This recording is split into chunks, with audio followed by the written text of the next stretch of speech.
बहू। क्या हो रहा है ये देश में? चाइना ने तो आतंकी मचा रखा है। अरे क्या हो गया? क्यों चाइना को कोसता रहता है? भूल मत, तेरी ससुराल चाइना की ही है। हाँ माँ, पर ये देखना, लड़ाई झगड़े, ये बीमारी, ऊपर से ये देश कितना चालाक है। अंदर न जाने क्या क्या करता रहता है। तभी अंदर से बहू की चिल्लाने की आवाज आती है। अरे क्या हो गया बहू, क्यों चिल्ला रही है? माँ जी, ये देखिए, ये रूस ने यूक्रेन की हालत क्या कर दी है। ऊपर से चाइना में दोबारा लॉकडाउन लग गया है। माँ जी, अब क्या किया जाए? अरे तो तुम लोगों को क्या परेशानी हो रही है? मैं तो यही नहीं समझ पा रही हूँ। वो क्या है ना माँ, हम लोग चाइना जाने की सोच रहे थे। सांगसू के भाई की शादी है। तो क्या? अरे कौन सा उन लोगों के यहाँ भाई घोड़ी चढ़ता है जो बहन काजल लगाकर नेक लगी? माँ जी, उसकी आंखें बहुत छोटी छोटी है। उसमें या तो पुतली रह सकती है या काजल। साले की पुतली निकाल कर काजल लगा दो, अंधा कहीं का। क्या क्या बोले तुम मेरे भाई के बारे में? अरे नहीं नहीं बहू, वो तो बोल रहा था कि तुझे नेग मिल जाएगा। हैं, बहन है ना तो उसकी। नहीं नहीं माँ जी, मैं सब समझती। ये मेरे भाई का मजाक बनाते रहती। कितना सीधा है मेरा भाई, बिल्कुल छिपकली जैसा। नहीं नहीं बहू, सीधा गाय जैसा होता है। सही पकड़े हैं माँ जी। हाँ, तो मेरे भाई की शादी है, मैं चाइना जरूर जाऊंगी। तभी एक पड़ोसन आ जाती है। अरे नहीं नहीं बहू, तू कहीं ना जा।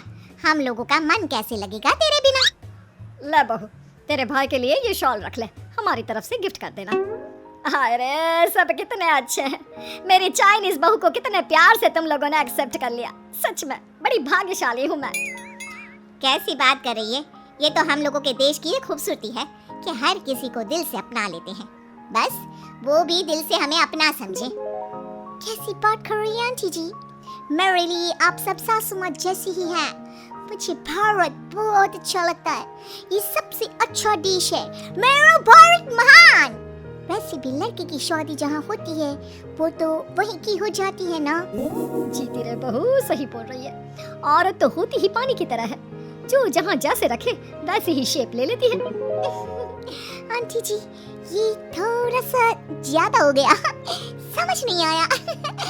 नो प्रॉब्लम, मैं चाय बना कर लाती हूँ। फिर क्या, वो दिन भी आ जाता है जब बेटे बहू को चाइना जाना पड़ता है। वहाँ जाकर बहू का भाई कहता है, मेरे दाम आ गए, मेरे दाम आ गए। मैंने सबको बोला कि सब हिंदी में बात करेंगे, नहीं तो बहन नाराज हो जाएगी। थैंक्स बॉय, हिंदी मेरी भाषा है। आप मुझे उसी में बात करना अच्छा लगता है। आपने जीजा जी से मिलो। ओ बहन, तुम अंदर चलो। सभी बहू को अंदर लेकर चले जाते हैं, लेकिन सांगसू का पति, वो तो बेचारा चाइना के ससुराल के आंगन में अकेला खड़ा रहता है। काफी देर तक जब कोई उसे नहीं पूछता तो वो माँ को घर पर फोन करता है। हाँ बेटा, पहुँच गए ना कुशल मंगल? हाँ माँ, लेकिन सांगसू पता नहीं कहाँ है। वो तो अंदर गई है, तब से बाहर आई ही नहीं। अरे कैसे बात कर रहा है? तो तू अंदर चला जा, तू बाहर क्यों है? अरे दामाद है तू वहाँ का। उन लोगों ने तुझे बिठाया, चाय पानी कुछ नहीं पूछा? नहीं ना माँ। तभी सामने से सांगसू आती है। क्यों आप अभी तक तैयार नहीं हुए? और ये बैग लेकर क्यों कमरे से बाहर आए? इसे वहीं रख देती। कमरा? कौन सा कमरा? अरे कैसी बात कर रही हो? जब से तुम अंदर गई हो मैं बाहर ही तो खड़ा हूँ। बहू को बहुत हैरानी होती है और गुस्सा भी आता है। तभी उसका भाई और माँ आ जाते हैं। और सांगसू, अंदर खाना लग गया है। पहले ये बताओ कि मेरे पति को किसी ने खाना या पानी क्यों नहीं पूछा? वो भारत से ससुराल पहली बार आया है, वो भी मेरे कहने पर। उनकी इज्जत क्यों नहीं की? देख बेटी, तूने जबरदस्ती जिद में शादी की थी तो हम लोगों ने कर दी, लेकिन अब तुम ये सोचो, पूरी चाइना में मैं इस इंडियन को अपना दामाद बताऊं? So sorry. हाँ सांगसू, और तुम भी चुप रहना, नहीं तो वो लोग मेरी शादी तोड़ देंगे। ओह, ऐसी बात है। कोई बात नहीं, मैं बाहर होटल में रह लेता हूँ। तुम वही करो जो ये लोग चाहते हैं। कैसी बात कर रहे हो? शादी के बाद पति जैसा भी हो, जो भी हो, पति होता है। वैसे भी तुम्हारे पूरे परिवार ने, सबने बिना सोचे मेरा साथ दिया, मुझे एक्सेप्ट किया, प्यार किया। मैं अपने देश में आपको अकेला कैसे छोड़ सकती हूँ? ये हिंदी फिल्म का ड्रामा बंद करो, मैं अब ये बर्दाश्त नहीं करूंगी। चुपचाप अंदर चलो, नहीं तो ये शादी वादी यहीं खत्म करके इसे अकेले ही इंडिया जाना पड़ेगा। कैसी बात कर रही हो माँ, ये मेरे पति हैं। नहीं छा, हम लोगों ने यहाँ वकील को बुला लिया है, जिसके बाद अब तेरा तलाक करा के हम यहाँ के चाइनीज लड़के से तेरी शादी करा देंगे। अरे कैसी बात कर रहे हो, हम तो यहाँ तुम्हारी शादी के लिए आए थे। नहीं, मैं सांगसू के बिना नहीं रह सकता हूँ। हाई वोल्टेज ड्रामा होने के बाद से ही सारा माहौल खराब हो जाता है कि तभी एक लड़की आती है। मैंने सारा इंतजाम कर दिया है, सांगसू की शादी का मंडप परसों लग जाएगा, तब तक इसके पति को कमरे में बंद कर देते हैं। सभी सांगसू के पति का हाथ बांधकर उसे कमरे में बंद कर देते हैं। ये क्या खानदानी है, आप लोग मेरे पति के साथ ऐसा नहीं कर सकते हैं। मैं किसी से शादी नहीं करूंगी, ये साफ बात है। पहले मैं अपनी शादी करूं, फिर तेरी भी शादी करवा दूंगा। सब कुछ तय हो जाता है, भाई की शादी हो जाती है। फिर वो दिन भी आ जाता है जब सांगसू की शादी वो लोग जबरदस्ती करने के लिए उसे मंडप पर ले जाते हैं। ऐसा मत करो, ये मेरी बीवी है। मैं किसी से शादी नहीं करूंगी। कैसे नहीं करेगी शादी? शादी तो तेरा बाप भी करेगा।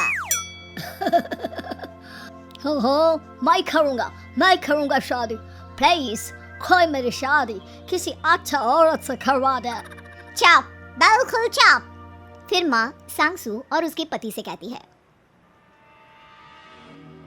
तुम लोगों का बच्चा मेरी कैद में है, अगर तुम लोगों ने कोई भी होशियारी की तो मैं इस बच्चे को मार दूंगी। दोनों माँ का रूप देखकर हैरान हो जाते हैं। बच्चे की खातिर दोनों शांत हो जाते हैं और शादी की रस्में शुरू हो जाती है कि तभी सांगसू की सास पुलिस के साथ आ जाती है। माँ, ससुर माँ आ गई, मेरी माँ आ गई। माँ प्लीज हम लोगों को बचाकर वापस ले चलो। पुलिस सभी को गिरफ्तार कर लेती है। बेटी के बच्चे को मारने की धमकी तो कोई चुड़ैल ही दे सकती है। अरे तो ये चुड़ैल ही तो है। ये सही बोल रहे हैं, ये औरत किसी चुड़ैल से कम नहीं है। तभी उन लोगों का बच्चा भी आकर सांगसू के गले लग जाता है। माँ, तू सही समय पर आ गई, लेकिन तुझे कैसे पता चला कि यहाँ ये सब हो रहा है?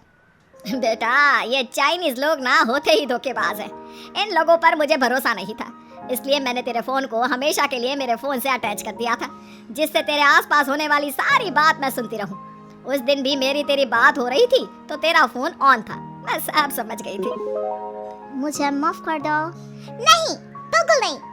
चलिए माँ जी, इंडिया वापस चलते हैं। आज के बाद मैं यहाँ कभी नहीं आऊंगी।